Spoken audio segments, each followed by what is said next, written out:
साधारण बालक है। इसलिए जब से ये बालक आया है तब से पूजा करना भूल गई। लेकिन माँ को ये पता ही नहीं कि जिसको मैं स्नान करा रही हूँ, भोग लगा रही हूँ, वो असल में भगवान है। भगवान ने कहा, माँ तुझे पूजा करने की कोई आवश्यकता नहीं है, क्योंकि तेरे केंद्र में मैं हूं। धीरे धीरे समय बीता, भगवान थोड़ा और बड़े हुए।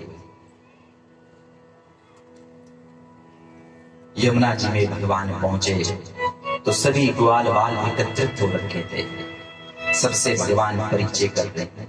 एक दुबला पतला सा सखा, भगवान ने पूछा, तुम्हारा नाम क्या है? बोले, मेरा नाम मनसुख है। भगवान मुस्कुराए, बोले, ना तुम मनसुख हो ना तनसुख।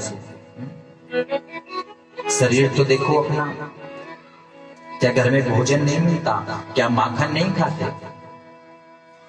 बोले, कन्हैया क्या बताएं, हम लोग बहुत गरीब हैं। हमारे घर में जो थोड़ा बहुत माखन होता है वो कंस को कर के रूप में देना पड़ता है, नहीं दिया तो वो नाराज हो जाता है। इसलिए जो कुछ भी होता है वो हम कंस को दे देते हैं, हमें खाने को कुछ बचता ही नहीं। भगवान ने कहा, तो अपने पड़ोस के घर में जाकर खाओ। वो मुस्कुराया, करेंगे पड़ोस वाले ऐसे ही थोड़ा ना दे देते हैं। तो बोले, चोरी करके खाओ। बोले, बाप रे, हमारे बाप दादाओं ने आज तक चोरी नहीं करी तो हम चोरी कैसे करें? बोले, जैसे भी खाओ, चाहे चोरी करके खाओ या जैसे भी खाओ, मगर खाओ। मुझे दुबले पतले लोग अच्छे नहीं लगते। और आज भगवान ने मनसुख के लिए एक चौरी विद्या प्रचार मंडल को खोल दिया। और उस कहा गया, जो इस मंडल का सदस्य है वो सब सभ्य है, बाकी सब असभ्य है। तो ऐसे करते करते सभी लोग मंडल के सदस्य बनने लगे। और देखते देखते विशाल समुदाय खड़ा हो गया। जिस गली से एक टोली निकलती है वहां के लोग सचेत हो जाते हैं, भैया माखन मिश्री को जरा बचा के छुपा के रखना। भगवान ने ग्वाल वालों से कहा, ऐसा करो, सबसे पहले अपने अपने घर में जाकर चोरी करो, वहां से सर्टिफिकेट मिल गया तो तब आगे देखेंगे। ठीक है। अब कन्हैया तो चोराव प्रगण्य, चोरों के सरदार हैं। ग्वाल वालों ने चोरी करी तो पकड़े गए, अभ्यास था ही नहीं।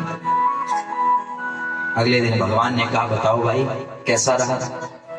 कन्हैया क्या बताएं, जो घर में पिटाई हुई ना, तेरी बातों में आ गए, आज के बाद चोरी नहीं करनी। भगवान ने कहा, तुम छोड़ो, तुम्हारे बस का नहीं है, मैं बताता हूं चोरी कैसे करनी। घर घर जाकर भगवान माखन की चोरी करने लगे। असल में भगवान ने माखन की चोरी नहीं, उन वैष्णवों के मन की चोरी करी जिनका हृदय मक्खन जैसा हो गया था। भगवान ने हृदय को चुराया है। माखन तो बहाना था, असल में गोपियों का हृदय चुराना था। घर घर जाकर भगवान माखन चोरी कर लेते हैं। गोपियां आपस में शिकायत करती है कि भैया जैसा भी है नंद का लाला, लेकिन है बड़ा प्यारा। आपस में बातें कर रही हैं कि मेरे घर आता है तो ऐसे करता है। एक ने कहा, प्रातः काल आता है, छोटे छोटे बछड़ों को छोड़ देता है, वो अपनी माँ के पास जाते और सारा दूध पी जाते हैं। जब हम दोहने के लिए जाते हैं तो कुछ मिलता ही नहीं। एक ने कहा, वो सब छोड़ो, तुम एक दिन की बात बताऊं ना, मैं और मेरे पति सो रखे थे, दरवाजे भी सब बंद थे, ना जाने वो नंद का लाला कहां से आया और मेरी चुटिया को मेरे पति की दाढ़ी से बांध गया।